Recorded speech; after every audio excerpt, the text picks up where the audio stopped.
दो तीन गंभीर बातें कहने आपसे आया हूं और चाहता हूं कि कुछ आपसे कह सकूं और अगर आप चाहें तो मुझसे कुछ पूछ सकें।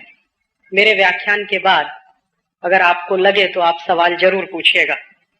जिस विषय पर मैं व्याख्यान देने वाला हूं वो विषय आज हमारे देश के लिए सबसे महत्वपूर्ण है, इसलिए अगर आप उसमें कुछ सवाल करेंगे तो मुझे बहुत खुशी होगी। आजादी के 50 साल हो गए हैं, ऐसा भारत सरकार कहती है। 1947 में हम आजाद हुए थे अंग्रेजों की गुलामी से और 1947 में जब आजादी मिली तो अब 1997 आ गया है। ऐसा माना जाता है कि 50 साल पूरे हो गए देश को आजाद हुए।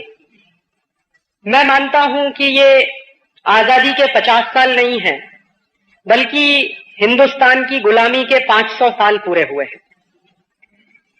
ये कभी कभी आपको आश्चर्य लगेगा कि ये राजीव भाई ऐसा क्यों बोलते हैं, गुलामी के 500 साल। भारत सरकार तो कहती है कि आजादी के 50 साल हो गए और मैं बहुत गंभीरता से ये मानता हूं कि आजादी के 50 साल नहीं बल्कि गुलामी के 500 साल पूरे हुए। वो कैसे, उसको समझिए।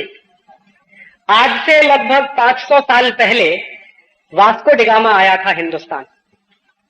इतिहास की चौपड़ी में, इतिहास की किताब में हम सब ने पढ़ा होगा कि सन 1498 में मई की 20 तारीख को वास्को डिगामा हिंदुस्तान आया था।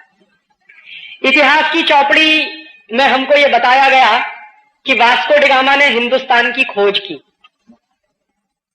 और ऐसा लगता है कि जैसे वास्को डिगामा ने जब हिंदुस्तान की खोज की तो शायद उसके पहले हिंदुस्तान था ही नहीं। हजारों साल का ये देश है जो वास्को डिगामा के बाप दादाओं के पहले से मौजूद है इस दुनिया में। तो इतिहास की चौपड़ी में ऐसा क्यों कहा जाता है कि वास्को डिगामा ने हिंदुस्तान की खोज की, भारत की खोज की? और मैं मानता हूं कि वो एकदम गलत है। वास्को डिगामा ने भारत की कोई खोज नहीं की, हिंदुस्तान की भी कोई खोज नहीं की। हिंदुस्तान पहले से था, भारत पहले से था। वास्को डिगामा यहां आया था भारतवर्ष को लूटने के लिए। एक बात और जो इतिहास में मेरे अनुसार बहुत गलत बताई जाती है कि वास्को डिगामा श्री हरिभाई देसाई समकालीन तंत्री बदलने से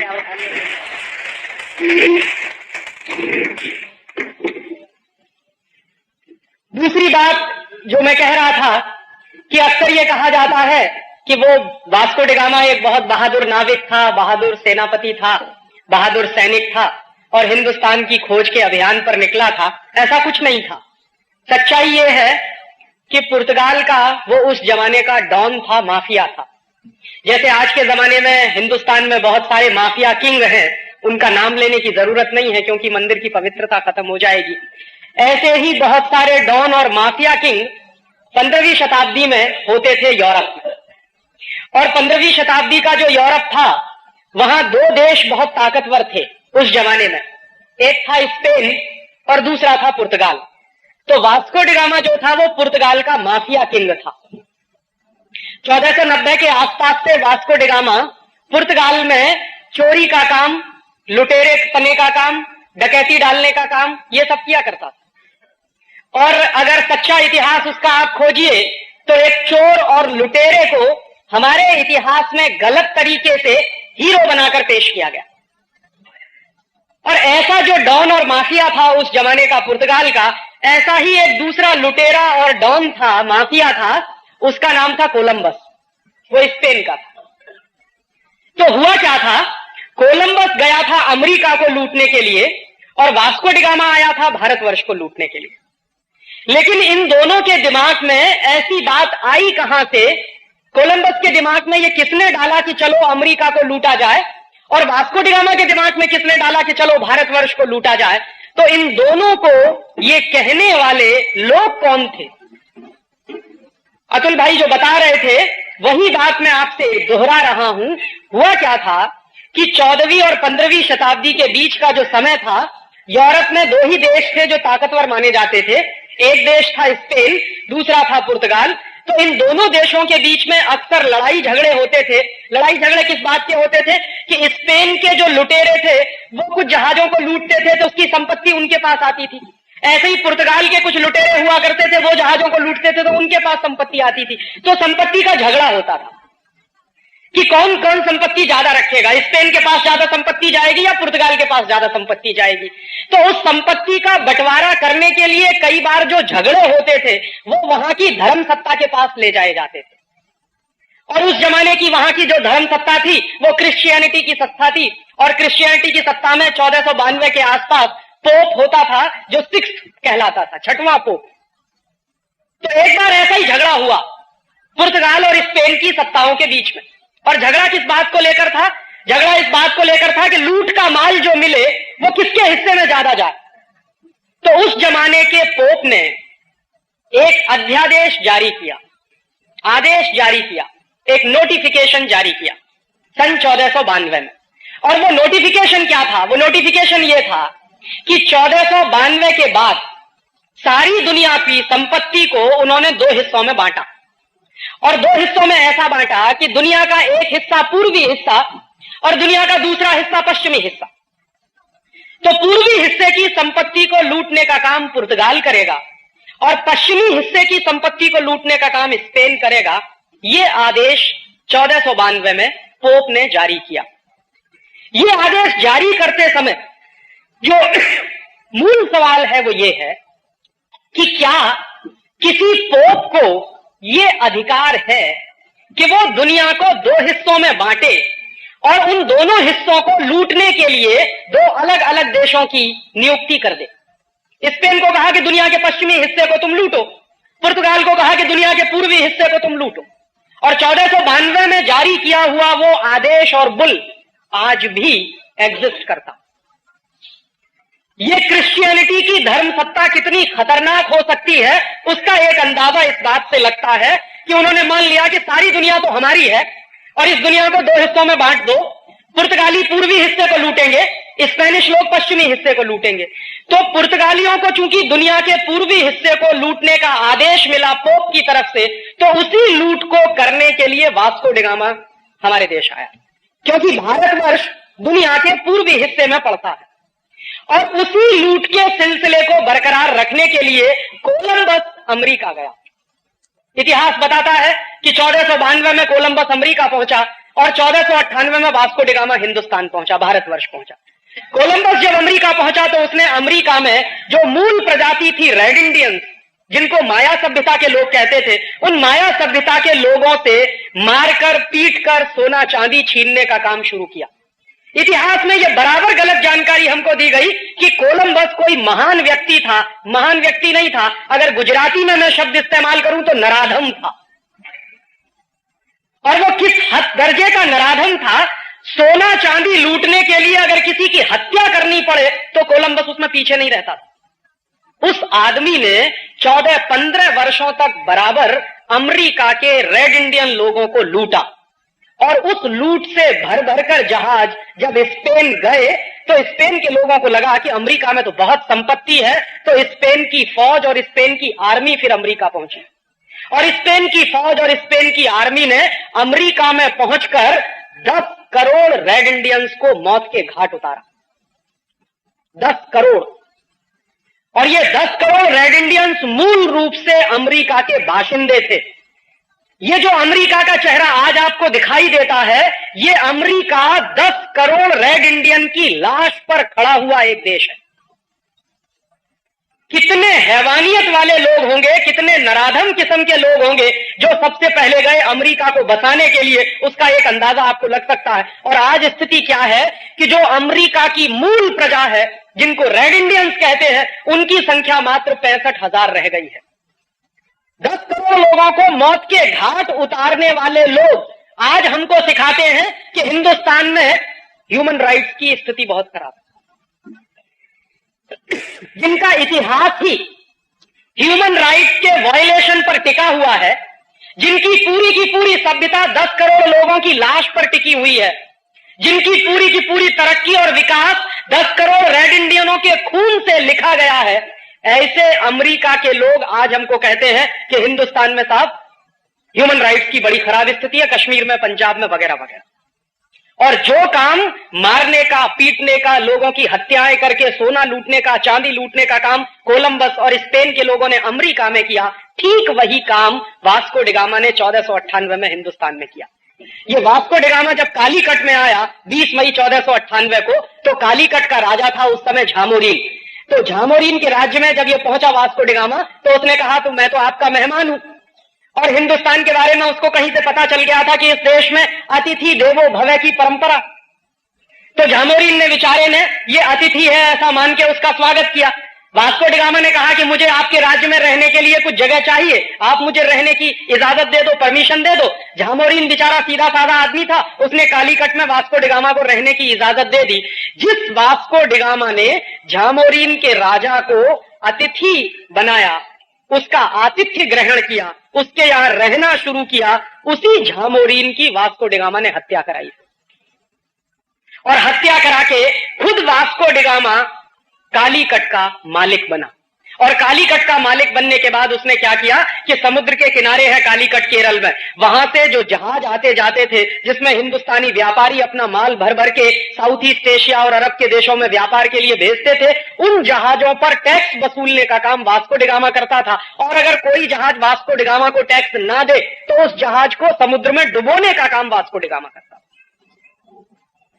और वास्को डिगामा हिंदुस्तान आया पहली बार 1498 में, और यहां से जब लूट कर संपत्ति ले गया तो 7 जहाज भर के सोने की अशर्फियां थी। पोर्चुगीज सरकार के जो डॉक्यूमेंट्स हैं वो बताते हैं कि वास्को डिगामा पहली बार जब हिंदुस्तान से गया, लूट कर संपत्ति को लेकर गया, तो 7 जहाज भर के सोने की अशर्फियां। उसके बाद दोबारा फिर आया Vasco da Gama. Vasco da Gama Hindustan में 3 बार आया लगातार लूटने के बाद, चौथी बार भी आता लेकिन मर गया। दूसरी बार आया तो हिंदुस्तान से लूट कर जो ले गया वो करीब 11 से 12 जहाज भर के सोने की अशर्फियां थी।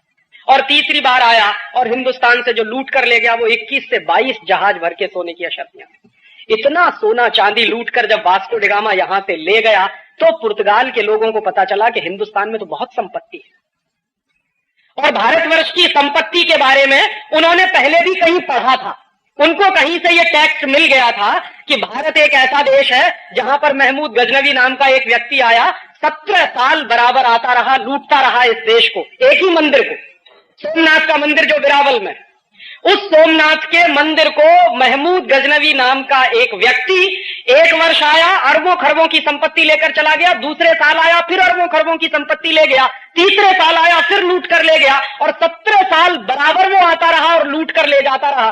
तो वो टैक्स भी उनको मिल गए थे कि एक एक मंदिर में इतनी संपत्ति, इतनी पूंजी है, इतना पैसा है भारतवर्ष में, तो चलो इस देश को लूटा जाए। और उस जमाने में एक जानकारी और दे दूं, ये यूरोप वाले और अमेरिका वाले जितना अपने आप को विकसित कहें, सच्चाई ये है कि 14वीं और 15वीं शताब्दी में दुनिया में सबसे ज्यादा गरीबी यूरोप के देशों में थी। खाने पीने को भी कुछ होता नहीं था, प्रकृति ने उनको हमारी तरह कुछ भी नहीं दिया, ना उनके पास नेचुरल रिसोर्सेज हैं जितने हमारे पास है, न मौसम बहुत अच्छा है, न खेती बहुत अच्छी होती थी, और उद्योगों का तो प्रश्न ही नहीं उठता। 13वीं और 14वीं शताब्दी में तो यूरोप में कोई उद्योग नहीं होता। तो उन लोगों का मूलतः जीविका का जो साधन था वो लुटेरेपन के काम से जीविका चलाते थे, चोरी करते थे, डकैती डालते थे, लूट डालते थे। ये मूल काम करने वाले यूरोप के लोग थे। तो उनको पता लगा कि हिंदुस्तान और भारतवर्ष में इतनी संपत्ति है तो चलो उस देश को लूटा जाए। और वास्को डिगामा ने आकर हिंदुस्तान में लूट का एक नया इतिहास शुरू किया। उसके पहले भी लूट चली हमारी, महमूद गजनवी जैसे लोग हमको लूटते रहे, लेकिन वास्को डिगामा ने आकर लूट को जिस तरह से केंद्रित किया और ऑर्गेनाइज किया वो समझने की जरूरत है। उसके पीछे पीछे क्या हुआ, पुर्तगाली लोग आए, उन्होंने 70-80 वर्षों तक इस देश को खूब जमकर लूटा। पुर्तगाली चले गए इस देश को लूटने के बाद, फिर उसके पीछे फ्रांसीसी आए, उन्होंने इस देश को खूब जमकर लूटा, 70-80 वर्ष उन्होंने भी लूटा। उसके बाद डच आ गए, हॉलैंड वाले, उन्होंने इस देश को लूटा। और उसके बाद फिर अंग्रेज आ गए हिंदुस्तान में, लूटने के लिए ही नहीं बल्कि इस देश पर राज्य भी करने के लिए। पुर्तगाली आए लूटने के लिए, फ्रांसीसी आए लूटने के लिए, डच आए लूटने के लिए, और फिर पीछे से अंग्रेज चले आए लूटने के लिए। अंग्रेजों ने लूट का तरीका बदल दिया। ये अंग्रेजों से पहले जो लोग लूटने के लिए आए वो आर्मी लेके आए थे, बंदूक लेके आए थे, तलवार लेके आए थे और जबरदस्ती लूटते थे। अंग्रेजों ने क्या किया कि लूट का सिलसिला बदल दिया और उन्होंने अपनी कंपनी बनाई। उसका नाम ईस्ट इंडिया रखा। ईस्ट इंडिया कंपनी को लेकर सबसे पहले सूरत में आए, इसी गुजरात में। यह बहुत बड़ा दुर्भाग्य है इस देश का कि जब जब इस देश की लूट हुई है, गुजरात के रास्ते हुई। जितने लोग इस देश को लूटने के लिए आए बाहर से, वो गुजरात के रास्ते घुसे इस देश में। इसको समझिए क्यों? क्योंकि गुजरात में संपत्ति बहुत थी और आज भी है। तो अंग्रेजों को लगा कि सबसे पहले लूटने के लिए चलो सूरत में। पूरे हिंदुस्तान में कहीं नहीं गए, सबसे पहले सूरत में आए और सूरत में आके ईस्ट इंडिया कंपनी के लिए कोठी बनानी है, ऐसा वहां के नवाब के सामने उन्होंने फरमान रखा। बेचारा नवाब सीधा साधा था, उसने अंग्रेजी ईस्ट इंडिया कंपनी को कोठी बनाने के लिए जमीन दे दी। कभी आप जाइए सूरत में, वो कोठी आज भी खड़ी हुई है, उसका नाम है कूपर विला। एक अंग्रेज था, उसका नाम था जेम्स कूपर। 6 अधिकारी आए थे सबसे पहले ईस्ट इंडिया कंपनी के, उनमें से एक अधिकारी था जेम्स कूपर। तो जेम्स कूपर ने अपने नाम पर उस कोठी का नाम रख दिया कूपर विला। वो ईस्ट इंडिया कंपनी की सबसे पहली कोठी बनी सूरत में। सूरत के लोगों को मालूम नहीं था कि जिन अंग्रेजों को कोठी बनाने के लिए हम जमीन दे रहे हैं, बाद में यही अंग्रेज हमारे खून के प्यासे हो जाएंगे। अगर यह पता होता तो कभी अंग्रेजों को सूरत में ठहरने की भी जमीन नहीं मिलती। अंग्रेजों ने फिर वही किया, उनका जो असली चरित्र था। पहले कोठी बनाई, व्यापार शुरू किया, धीरे धीरे पूरे सूरत शहर में उनका व्यापार फैला और सन 1612 में सूरत के नवाब की हत्या कराई। जिस नवाब से जमीन लिया कोठी बनाने के लिए, उसी नवाब की हत्या कराई अंग्रेजों ने। और 1612 में जब नवाब की हत्या करा दी उन्होंने, तो सूरत का पूरा बंदरगाह अंग्रेजों के कब्जे में चला गया। और अंग्रेजों ने जो काम सूरत में किया था 1612 में, वही काम कलकत्ता में किया, वही काम मद्रास में किया, वही काम दिल्ली में किया, वही काम आगरा में किया, वही काम लखनऊ में किया। माने जहां भी अंग्रेज जाते थे अपनी कोठी बनाने के लिए ईस्ट इंडिया कंपनी को लेके, उस हर शहर पर अंग्रेजों का कब्जा होता था और ईस्ट इंडिया कंपनी का झंडा फहराया जाता था। 150 वर्षों के अंदर व्यापार के बहाने अंग्रेजों ने सारे देश को अपने कब्जे में ले लिया। 1750 तक आते आते सारा देश अंग्रेजी ईस्ट इंडिया कंपनी का गुलाम हो गया। किसी को नहीं मालूम था कि जिस ईस्ट इंडिया कंपनी को हम व्यापार के लिए छूट दे रहे हैं, जिन अंग्रेजों को हम व्यापार के लिए जमीन दे रहे हैं, जिन अंग्रेजों को व्यापार के लिए हिंदुस्तान में हम बुला के ला रहे हैं, वही अंग्रेज इस देश के मालिक हो जाएंगे, ऐसा किसी को अंदाजा नहीं था। अगर ये अंदाजा होता तो शायद कभी उनको छूट न मिलती। लेकिन 1750 में ये अंदाजा हुआ, और अंदाजा हुआ एक व्यक्ति को, उसका नाम था सिराजुद्दौला। बंगाल का नवाब था। तो बंगाल का नवाब था सिराजुद्दौला, उसको यह अंदाजा हो गया कि अंग्रेज इस देश में व्यापार करने नहीं आए हैं, इस देश को गुलाम बनाने आए हैं, इस देश को लूटने के लिए आए हैं, क्योंकि इस देश में संपत्ति बहुत है, क्योंकि इस देश में पैसा बहुत है। तो सिराजुद्दौला ने फैसला किया कि अंग्रेजों के खिलाफ कोई बड़ी लड़ाई लड़नी पड़ेगी, और उस बड़ी लड़ाई को लड़ने के लिए सिराजुद्दौला ने युद्ध किया अंग्रेजों के खिलाफ। इतिहास की चौपड़ी में आपने पढ़ा होगा, प्लासी का युद्ध हुआ 1757 में। लेकिन इस युद्ध की एक खास बात है जो मैं आपको याद दिलाना चाहता हूं, आज के समय में भी वो बहुत महत्वपूर्ण है। 1757 में जब प्लासी का युद्ध हुआ, मैं बचपन में जब विद्यार्थी था, कक्षा 9 में पढ़ता था मैं, तो मैं मेरे इतिहास के अध्यापक से यह पूछता था कि सर मुझे यह बताइए कि प्लासी के युद्ध में अंग्रेजों की तरफ से कितने सिपाही थे लड़ने वाले। तो मेरे अध्यापक कहते थे मुझको नहीं मालूम। तो मैं कहता था क्यों नहीं मालूम? तो कहते थे कि मुझे किसी ने नहीं पढ़ाया, तो मैं तुमको कहां से पढ़ा दूं? तो मैं उनको बराबर एक ही सवाल पूछता था कि सर आप जरा ये बताइए कि बिना सिपाही के कोई युद्ध हो सकता है कि नहीं? तो फिर हमको ये क्यों नहीं पढ़ाया जाता कि युद्ध में कितने सिपाही थे अंग्रेजों के पास?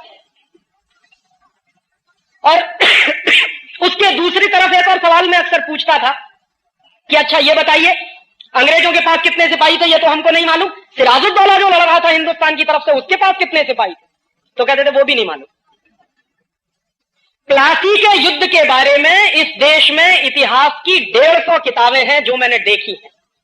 उन 150 में से एक भी किताब में यह जानकारी नहीं दी गई है कि अंग्रेजों की तरफ से कितने सिपाही लड़ने वाले थे और हिंदुस्तान की तरफ से कितने सिपाही लड़ने वाले थे। और मैं आपको सच बताऊं, मैं मेरे बचपन से इस सवाल से बहुत परेशान रहा, और इस सवाल का जवाब अभी 3 साल पहले मुझे मिला। वो भी हिंदुस्तान में नहीं मिला, लंदन में मिला। लंदन में एक इंडिया हाउस लाइब्रेरी है, बहुत बड़ी लाइब्रेरी। उस इंडिया हाउस लाइब्रेरी में हिंदुस्तान के गुलामी के 20,000 से ज्यादा दस्तावेज रखे हुए हैं, जो हमारे देश में नहीं है, वहां रखे। भारतवर्ष को अंग्रेजों ने कैसे तोड़ा, कैसे गुलाम बनाया, इसकी पूरी विगतवार जानकारी उन 20,000 दस्तावेजों में इंडिया हाउस लाइब्रेरी में मौजूद है। मेरे एक परिचित हैं प्रोफेसर धर्मपाल, वो 40 वर्ष तक यूरोप में रहे। मैंने एक बार उनको एक चिट्ठी लिखी, मैंने कहा सर मैं ये जानना चाहता हूं बेसिक क्वेश्चन कि प्लासी के युद्ध में अंग्रेजों के पास कितने सिपाही थे। तो उन्होंने कहा देखो राजीव, अगर तुमको ये जानना है तो बहुत कुछ जानना पड़ेगा और तुम तैयार हो जानने के लिए। मैंने कहा मैं सब जानना चाहता हूं, मैं इतिहास का विद्यार्थी नहीं लगा, लेकिन इतिहास को समझना चाहता हूं कि ऐसी कौन सी खास बात थी जो हम अंग्रेजों के गुलाम हो गए। ये समझ में तो आना चाहिए अपने को कि कैसे हम अंग्रेजों के गुलाम हो गए। ये इतना बड़ा देश, 34 करोड़ की आबादी वाला देश, 50,000 अंग्रेजों का गुलाम कैसे हो गया, ये समझना चाहिए। तो वो प्लासी के युद्ध पर थे, वो समझ में आया। उन्होंने कुछ दस्तावेज मुझे भेजे फोटोकॉपी करा के, और वो मेरे पास अभी भी है। उन दस्तावेजों को जब मैं पढ़ता था तो मुझे पता चला कि प्लासी के युद्ध में अंग्रेजों के पास मात्र 300 सिपाही थे, 300, और सिराजुद्दौला के पास 18,000 सिपाही थे। अब किसी भी सामने के विद्यार्थी से, बच्चे से या सामान्य बुद्धि के आदमी से आप ये पूछो कि एक बाजू में 300 सिपाही और दूसरे बाजू में 18,000 सिपाही, कौन जीतेगा? 18,000 सिपाही जिसके पास है वो जीतेगा। लेकिन जीता कौन? जिनके पास मात्र 300 सिपाही थे वो जीत गए, और जिसके पास 18,000 सिपाही थे वो हार गए। और हिंदुस्तान के, भारतवर्ष के एक एक सिपाही के बारे में अंग्रेजों के पार्लियामेंट में यह कहा जाता था कि भारतवर्ष का एक सिपाही अंग्रेजों के 5 सिपाहियों को मारने के लिए काफी है, इतना ताकतवर। तो इतने ताकतवर 18,000 सिपाही अंग्रेजों के कमजोर 300 सिपाहियों से कैसे हारे, ये बिल्कुल गंभीरता से समझने की जरूरत है। और उन दस्तावेजों को देखने के बाद मुझे पता चला कि हम कैसे हारे। अंग्रेजों की तरफ से जो लड़ने आया था उसका नाम था रॉबर्ट क्लाइव, वो अंग्रेजी सेना का सेनापति था। और भारतवर्ष की तरफ से जो लड़ रहा था सिराजुद्दौला, उसका भी एक सेनापति था, उसका नाम था मीर जाफर। तो हुआ क्या था, रॉबर्ट क्लाइव ये जानता था कि अगर भारतीय सिपाहियों से सामने से हम लड़ेंगे तो हम 300 लोग हैं, मारे जाएंगे, 1 घंटे भी युद्ध नहीं चलेगा। और क्लाइव ने इस बात को कई बार ब्रिटिश पार्लियामेंट को चिट्ठी लिख के कहा था। क्लाइव की 2 चिट्ठियां हैं उन दस्तावेजों में। एक चिट्ठी में क्लाइव ने लिखा कि हम सिर्फ 300 सिपाही हैं और सिराजुद्दौला के पास 18,000 सिपाही हैं, हम युद्ध जीत नहीं सकते हैं। अगर ब्रिटिश पार्लियामेंट, अंग्रेजी पार्लियामेंट ये चाहती है कि हम प्लासी का युद्ध जीतें तो जरूरी है कि हमारे पास और सिपाही भेजे जाए। उस चिट्ठी के जवाब में क्लाइव को ब्रिटिश पार्लियामेंट की एक चिट्ठी मिली थी, और वो बहुत मजेदार है, उसको समझना चाहिए। उस चिट्ठी में ब्रिटिश पार्लियामेंट के लोगों ने यह लिखा कि हमारे पास इससे ज्यादा सिपाही है नहीं। क्यों नहीं है? क्योंकि 1757 में जब प्लासी का युद्ध शुरू होने वाला था, उसी समय अंग्रेजी सिपाही फ्रांस में नेपोलियन बोनापार्ट के खिलाफ लड़ाई लड़ रहे थे। और नेपोलियन बोनापार्ट क्या था, अंग्रेजों को मार मार के फ्रांस से भगा रहा था।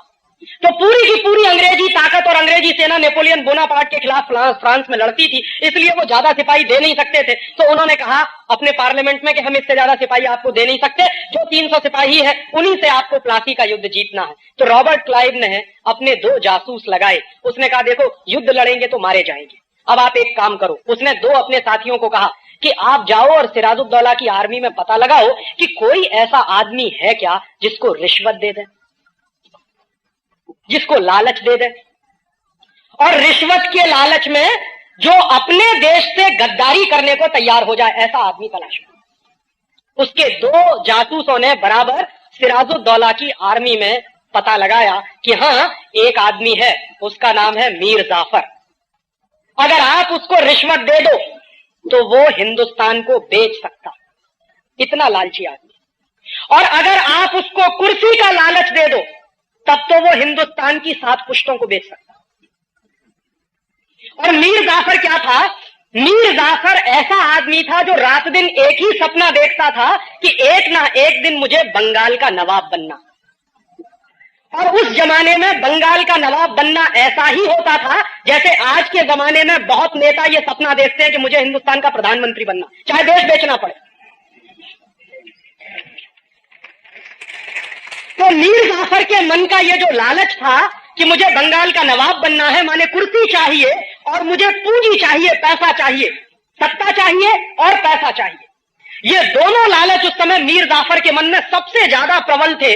और उस लालच को रॉबर्ट क्लाइव ने बराबर भांप लिया। तो रॉबर्ट क्लाइव ने मीर जाफर को चिट्ठी लिखी है, वो चिट्ठी दस्तावेजों में मौजूद है और उसकी फोटोकॉपी मेरे पास है। उसने चिट्ठी में 2 ही बातें लिखी हैं कि देखो मीर जाफर, अगर तुम अंग्रेजों के साथ दोस्ती करो और ईस्ट इंडिया कंपनी के साथ समझौता करो तो हम तुमको युद्ध जीतने के बाद बंगाल का नवाब बनाएंगे।